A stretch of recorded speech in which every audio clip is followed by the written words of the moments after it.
teman-teman semua, Assalamualaikum warahmatullahi wabarakatuh. Perkenalkan, nama saya Dinda. Kebetulan saya bekerja di salah satu retail di Kota Bekasi. Sebelumnya saya mau mengucapkan terima kasih untuk teman-teman yang telah hadir dan meluangkan waktunya untuk hadir di kegiatan ini.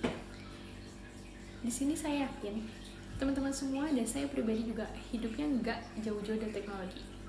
Ya, makanya kali ini saya akan mengajak teman-teman ngobrol santai mengenai bijaknya berteknologi dan mengetahui dampak negatif dari teknologi tersebut yang sering banget kita sepelein. Kita sama-sama tahu ya teman-teman, kalau teknologi itu berkembang pesat dan membantu kita dalam kehidupan sehari-hari. Contohnya dalam hal pekerjaan, terutama komunikasi, dalam hal belajar. Dan teknologi ini juga membantu kita dalam hal bertransaksi. Contohnya, jika kita datang ke coffee shop, kita membayar menggunakan non-tunai atau scan barcode. Itu salah satu kemajuan teknologi ya teman-teman, yang dimana kita nggak perlu repot-repot lagi untuk mengeluarkan uang dari dompet atau dari tas, yang dimana itu bikin kita jadi lebih simpel, lebih cepat, lebih praktis dalam transaksi. Tapi kita harus tetap ingat teman-teman, karena teknologi itu sama aja kayak dua sisi mata uang, yang dampak negatifnya itu harus kita perhatikan. Siapa di sini yang sebelum tidur sering banget untuk scroll HP dulu? Ya, saya pribadi pun juga sama. Padahal niatnya pulang kerja itu capek, pengen langsung tidur dan langsung istirahat. Tapi malah scroll handphone dulu yang mikirnya boleh deh 5-10 menit, dan ternyata lebih 1-2 jam. Itu ada dampak negatifnya teman-teman.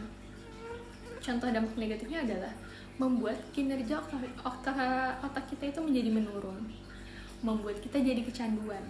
Nah, kecanduannya itu yang bikin bahaya ya teman-teman.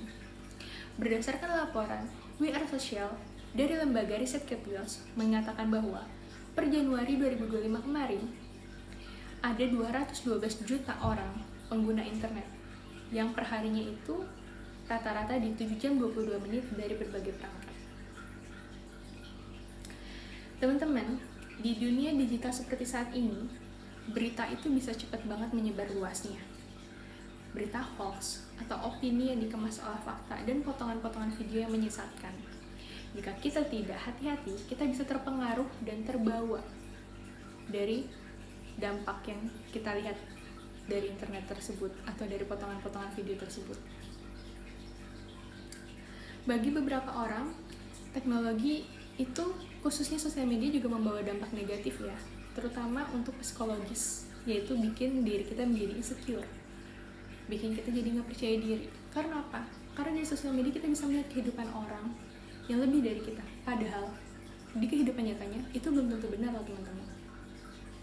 Teman-teman, di sini bijak berteknologi itu bukan berarti kita menjauhkan atau mengurangi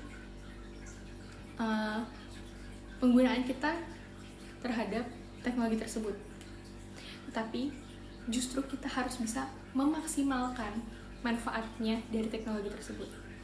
Di sini saya coba akan membagikan beberapa tips agar kita bisa lebih bijak lagi dalam berteknologi. Yang pertama itu adalah atur waktu untuk penggunaan teknologi tersebut, atau atur waktu untuk penggunaan sosial media. Yang kedua itu ada matikan notifikasi dari beberapa aplikasi yang tidak terlalu penting. Yang ketiga itu coba lakukan detox sehari dalam seminggu. Detox penggunaan teknologi teman-teman maksudnya itu, jadi dalam seminggu itu ada 7 hari. Nah, dalam sehari itu kita coba untuk tidak melakukan penggunaan sosial media atau penggunaan teknologi tersebut. Yang keempat itu cek dulu info-info yang kita dapat, apakah itu benar beritanya. Jika benar, baru bisa kita share ke orang lain, karena kalau misalnya ternyata berita hoax yang kita sebar itu bisa merugikan orang lain juga ya teman-teman. Dan yang kelima itu perhatikan izin aplikasi pada saat kita menginstal aplikasi baru di handphone kita. Dan yang terakhir, gunakan teknologi buat hal-hal yang lebih produktif. Dari beberapa tips yang saya sebutkan, jika kita lakukan secara bertahap, secara perlahan, itu bisa membuat dampak yang lebih besar ya teman-teman. Teman-teman semua, teknologi itu benar-benar canggih, tapi kita harus tetap ingat, teknologi itu hanya alat, yang dimana hanya kita yang bisa mengontrol alat tersebut. Jangan sampai alat tersebut yang menguasai hidup kita. Jadi, di sini saya akan mengajak teman-teman untuk yuk kita lebih hati-hati lagi, lebih bijak lagi dalam menggunakan teknologi, lebih sadar lagi akan dampak negatifnya dari teknologi tersebut. Sekian obrolan santai kita hari ini. Semoga obrolan kita hari ini itu bisa menjaga kita di dunia digitalisasi ini, bisa lebih membuat kita sadar lagi untuk lebih bijak dalam berteknologi.